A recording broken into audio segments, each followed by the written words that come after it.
Oklahoma Gardening is a production of the Oklahoma Cooperative Extension Service as part of the land grant mission of the Division of Agricultural Sciences and Natural Resources at Oklahoma State University, dedicated to improving the quality of life of the citizens of Oklahoma through research-based information. Southwood Landscape and Garden Center, Tulsa's source for great gardens, southwoodgardencenter.com. And the Oklahoma Department of Agriculture, Food, and Forestry, helping to keep Oklahoma green and growing.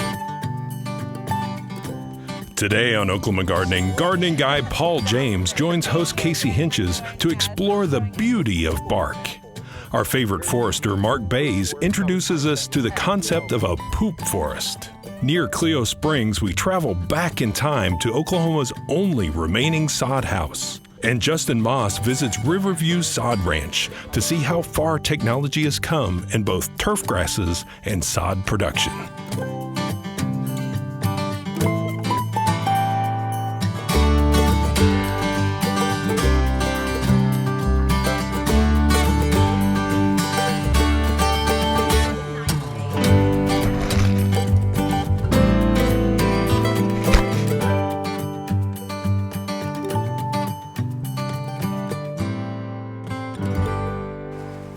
Here at Southwood Landscape and Garden Center with Paul James. Welcome back, Paul. Hey, thanks for having me. So today we're not looking at flowers. We are actually going to focus on trees because what we love about trees that's often overlooked is the bark. You said it so well. You know, as the marketing director here at Southwood. Wait, marketing? Marketing director. I love bark. Mm-hmm. And, you know, when deciduous trees have lost all their leaves, what are you looking at? Right. You're looking at bark. Right. So you get a little more desperate for interest in the garden, and so we start noticing things that we don't normally notice. Exactly. And that's the bark. So let's start with, okay, the traditional maple, most maples are smooth barked. Right. Okay? Right. Which also means they're very prone to southwest injury. Exactly. You got to be cautious of that. You do, and we'll be wrapping these soon. Yeah. But you know, the smooth bark, it's okay. But this is the Shantung maple, which is my favorite maple. And it does much better in Oklahoma. It does great. Yeah. And it's not a huge tree, so it's great for smaller properties. But this bark, a customer once likened it to the rind of a cantaloupe. Oh, yeah. And I think that's spot on. Yeah. I mean, the color and yeah, it's just got that distinctive look to it that I find very appealing. Beyond the fact that the Shantung is just a gorgeous tree. It is a great tree. I love the leaves, but when the leaves gone, the bark is there. Exactly. So what are some other trees that we might have that really... We're walking into the sunshine here. Okay, speaking of maples though, October Glory, one of the red maples. Yeah.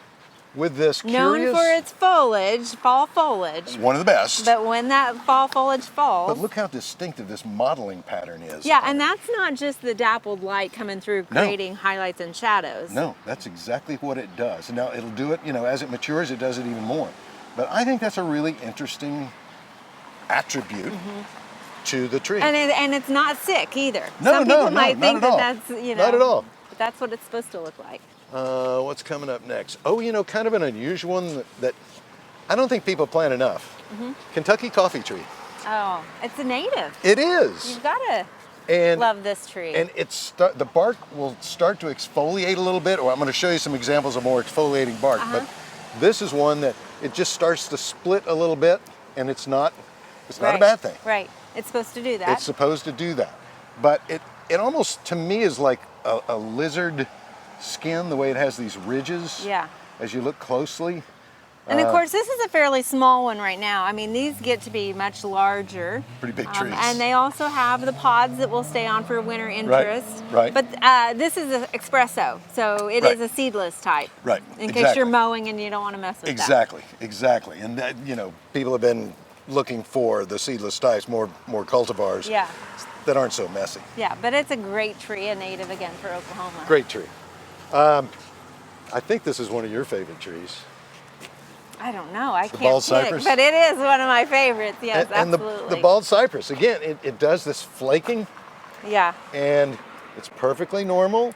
It's the natural growth form or condition of the tree. But I just love these and this will actually peel off and reveal, sometimes you'll get a more pronounced cinnamon colored bark underneath. And I find that to be very interesting. And again, there's several different types of bald cypress, some that get much larger, some that get smaller, but they all have that kind of cinnamon exfoliating bark to them. You know, Peave Minaret is my favorite, because this one's like 8 to 10 feet. Right, so if you have a small garden. As opposed to 50 to 70. There's a bit of a size difference there. I have 3 of these in my garden, my front bed. I love them. But hands down my favorites. Okay, what is it? We got to walk a ways. All right, let's go check it out. Should I tell you now or tell you later? I'll tell you later. Come on. Paul, this is a beautiful line of trees we've got here. And this is your favorite? You can see why I save this for last, okay? Chinese or lacebark elm. Yeah. I think this is the most stunning bark on any tree anywhere. Yeah. As you mentioned, it almost looks like it's got termite. It almost looks like termite lines, yeah, growing up it. But it also, you could say it looks like a quilting pattern because it's so ornate. I just, you know, I can sit and stare at this. The patterns are ever changing as you move up and down and around the trunk. And it does exfoliate and reveal different colors. So I can't say enough. Beyond the fact that this is an outstanding tree for Oklahoma. Yeah. Goodness gracious, it's tolerant of so many soil types and just does really, really well. And really a great shade tree, we should say too. I mean, it provides so much beautiful shade cover. It's got a weeping foliage to it. And a fairly quick grower. Not slow by any means, because you know everybody wants a fast growing tree. Fast to grow means fast to die. Exactly, so, you know. exactly. So yeah, this has just always been one of my favorites. I love these. Can't say enough good about them. And it's one of the reasons probably why we sell so many of them. And Paul, what do you see in the ink blot? You know, I see lunch. Sounds great. Thank you again for joining us and showing us these trees. Thank you, Casey.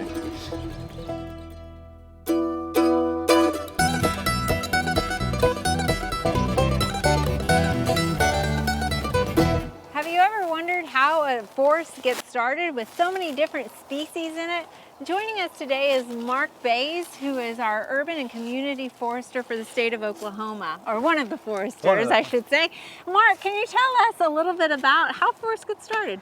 Yeah, we can go back tens of thousands of years when the ice sheet was all the way down into Nebraska, and as that evolving climate shifted, you know, so does the species that are adapting naturally to those changing, evolving climate issues. We used to have white spruce, actually, that was native in Atoka County here. Wow. But so that's changed through time. So it's the process of changing climate, and then, you know, the plants and animals actually naturally change as well. The birds, you know, they eat all these wonderful things, and then they just go out and do what birds do. Right, and put a nice pile of fertilizer. Fertilizer with it and everything. and so, yeah, so it's really climate, soil types, then natural events like wildfires, the cross timber forest that we're in today. It's evolved with a series of wildfires and naturally set fires for tens of thousands of years. All right, so what's an example? We're standing next to a kind of a mess of trees, I would say, but you got excited when you saw this. This is an amazing example of just, you know, a little micro forest, a naturally occurring forest. There's 7 species of trees, native trees here, and there's actually 1 invasive non-native. Just growing this close together. Just in this, you know, 15 by 15 plot. It's just really, truly amazing to see nature at work here. Right. So that you said there was 1 non-native. Now, I know a lot of people are not fans of mulberries. There's eastern red cedar in there. We've got some soapberry in there too. We have elm in there. We have redbud. We have sugarberry. Yeah. The bad one of all of those is privet. Privet. Yeah, that's the one non-native that we see that is actually encroaching in forest cover types just all across the state. It's really a problem for the state. And this is the landscape privet that homeowners use, It is. but out in the wild it kind of takes off. Yes, because even those wonderful little berries that you have that privet is sometime planted for, you have variegated privet and all different kinds of privets, but the birds will eat those and then they'll go out, do what they do, deposit those with a little bit of fertilizer, and then another bush comes up. More berries like that. And so we're seeing this widespread, not only in central Oklahoma, but in the eastern part of the state where we have a lot of forest production going on. So that's the one invasive tree or the bush others are that I all see. native. They're all native here. Okay. So. Okay. So how did all these get established so closely together? I mean, we know plants need space, and trees need space to grow. Because of the birds? This is a poop forest, is what we'll call it. This is a poop forest. And so I think the eastern red cedar, just by the size of it, was most likely here first. Okay. And so then birds eat the mulberries, they come out and sit in the cedar tree, they do what they do. You know, then the privet, same thing. Soap berries, birds love soap berries. Yeah. So all those other trees came secondary, and it's like a little poop fest here. Okay, so before we know it, we have about 8 different species right in the small area. More birds come in here, take those seeds and carry them off, and we've got our forest. That's it, that's right. That's fantastic. It Well, is. thanks for sharing this and giving us a viewpoint from a forester as to how a forest starts growing. This is a beautiful example of a very unique poop forest cover type that we have in Oklahoma.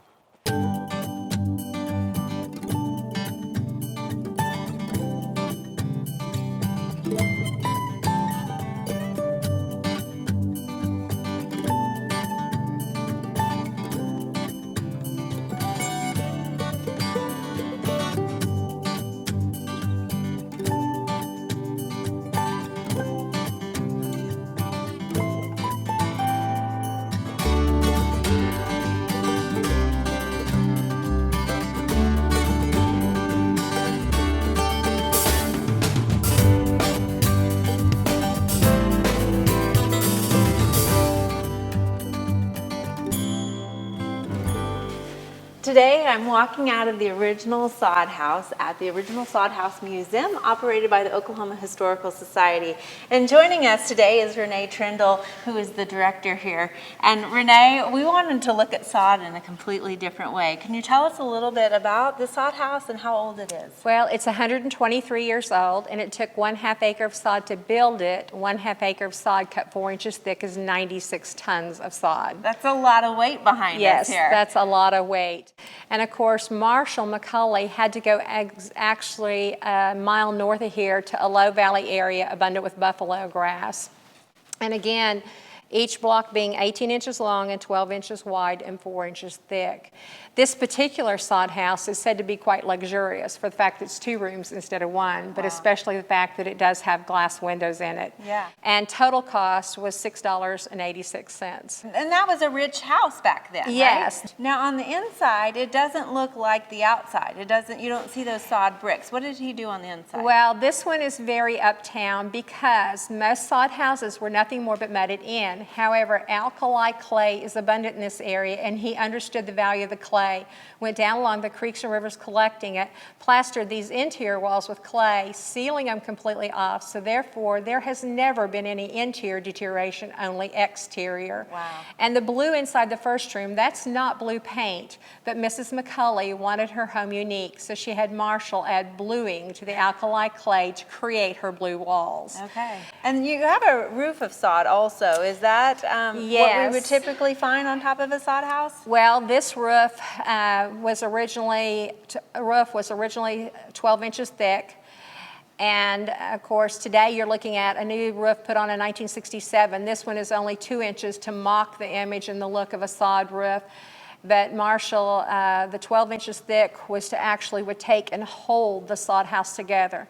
And a 12-inch thick roof is 7,800 pounds of sod above you. Again, that weight helped hold these walls together. Wow. And from what I understand, you've told me the first rain was critical. Is that? Very critical, yes.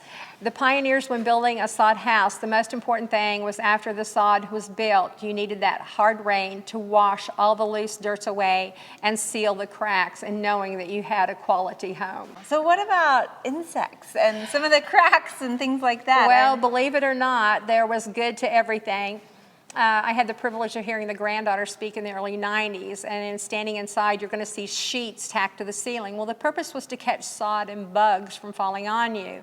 And as she gave the history that day, she rolled her eyes up at the sheets, looking back at all of us. Her comment was, yes, I remember grandmother talking about the snakes slithering across the sheets at night. You did not kill a snake. They ate rodents. You didn't kill mud daubers on the exterior because they ate the spiders and bugs. Okay. living in the walls. So you took care of nature, nature took care of you. I'm just thankful I live today.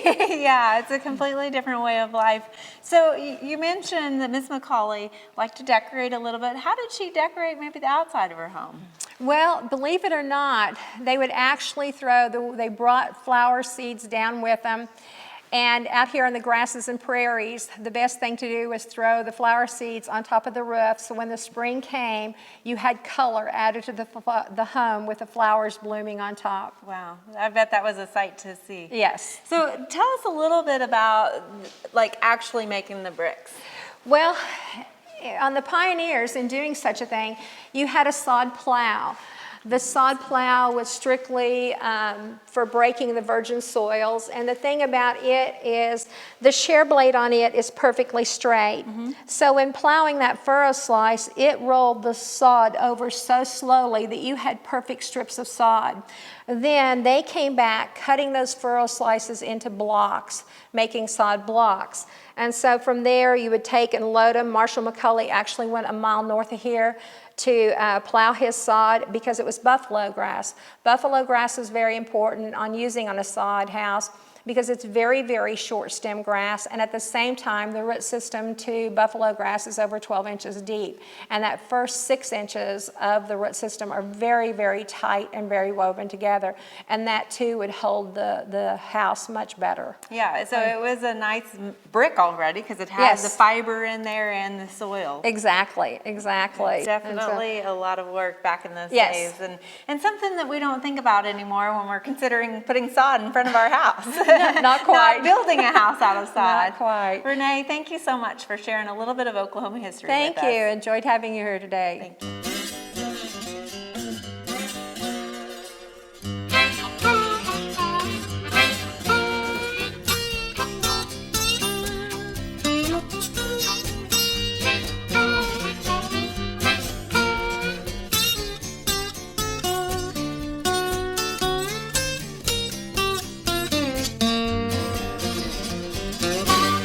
So we're here at a beautiful sod farm, and this is the home to Riverview Sod Ranch, and Mr. Charles Benny is owner and operator. And Charles, thanks for having us here today.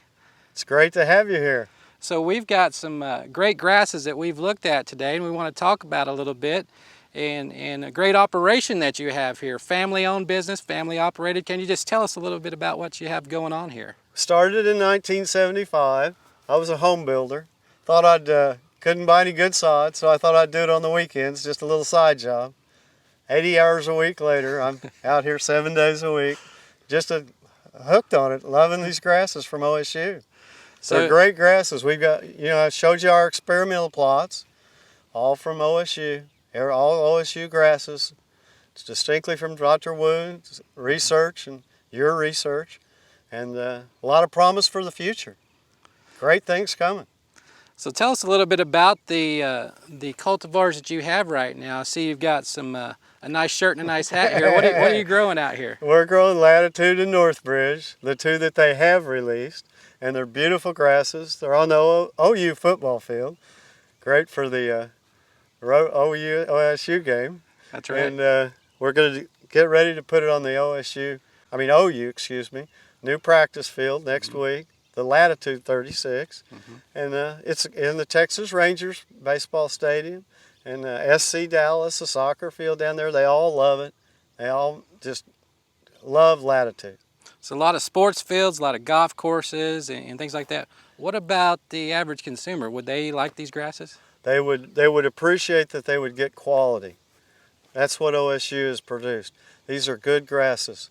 They're ready to go. You can say you might spend a little more money buying a certified grass on the front end, but you're not going to contaminate, you're not going to buy a lot of fertilizer, you're not going to be mowing it near as much to get to this type of quality of grass that OSU's come up with. The breeding is incredible. It's the grasses of the future. So what about on the horizon? You mentioned there's some experimental plots out here. What do you do exactly? We, in conjunction with Dr. Wu, have put out plots for them specifically to watch and check out, and from a sod producer standpoint of what the production's like and how they produce as a grass against just the regular Bermudas that we have in production. and we get to watch them, and Dr. Wu and you will come in over and see them and just enjoy watching them come about. So what, of course, latitude 36, North Bridge, you've got some great grasses, and you got some older grasses like Astro that are great and very popular. Why would you want a new one? What are you looking for here?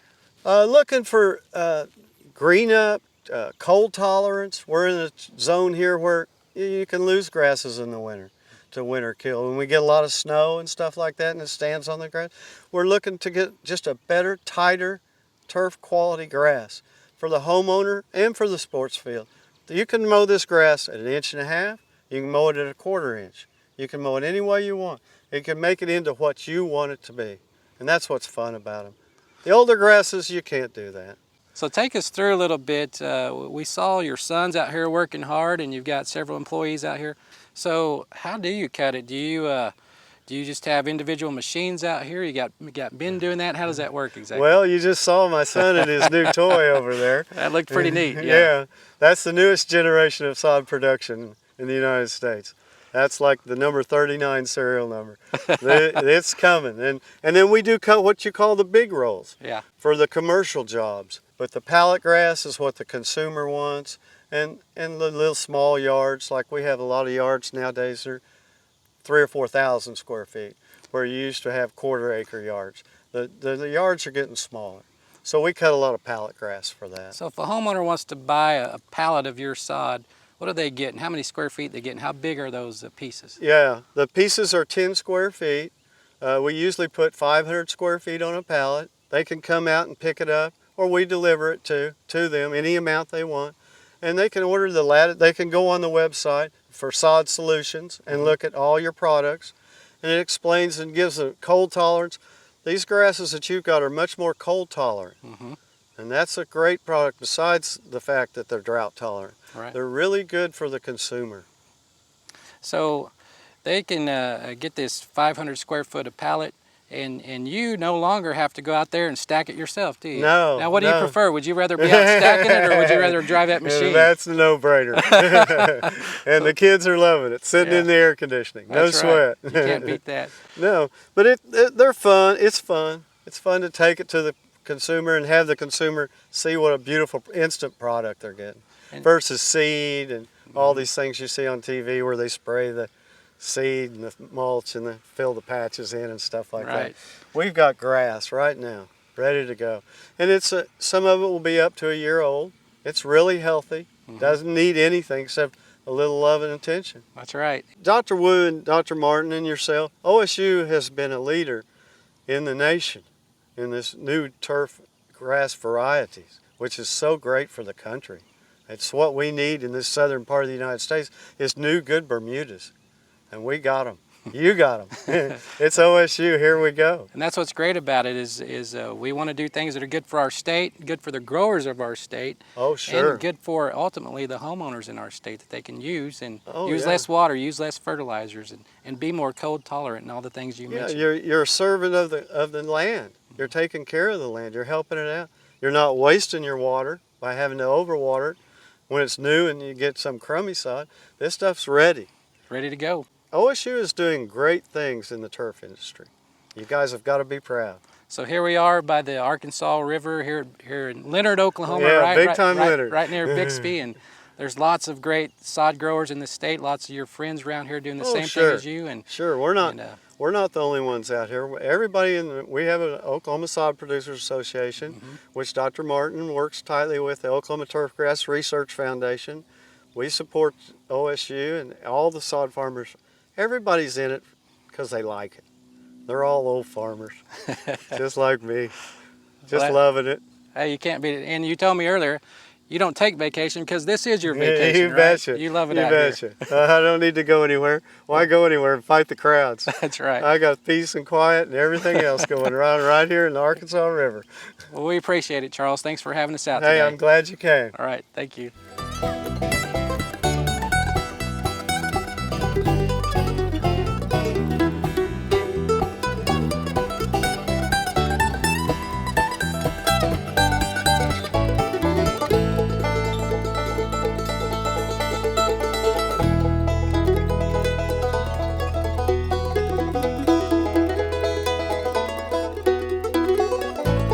There are lots of great horticultural events this time of year.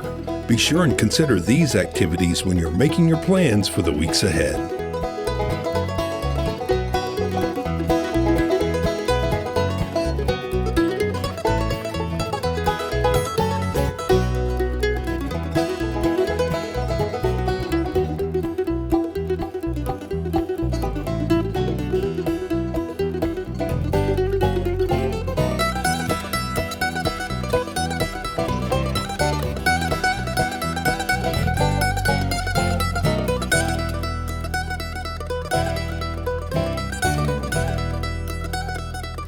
Next week, we check out the super new bermudagrass developed by Oklahoma State University. And we have our final stops on our tour of gardening in northwest Oklahoma with a hike up Black Mesa to explore the diversity of plant life in this far corner of the state. And a sunset visit to Selman Bat Cave outside Freedom, Oklahoma. We hope you join us then for more TV you'll grow to love.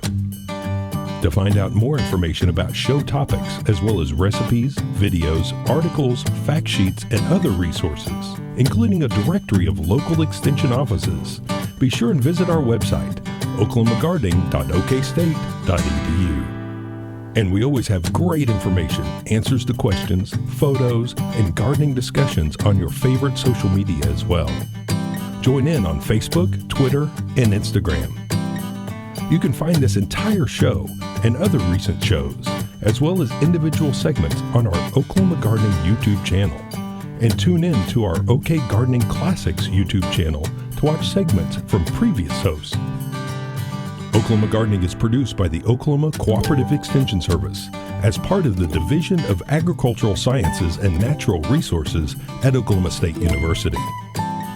The Botanic Garden at OSU is home to our studio gardens, and we encourage you to come visit this beautiful Stillwater jewel.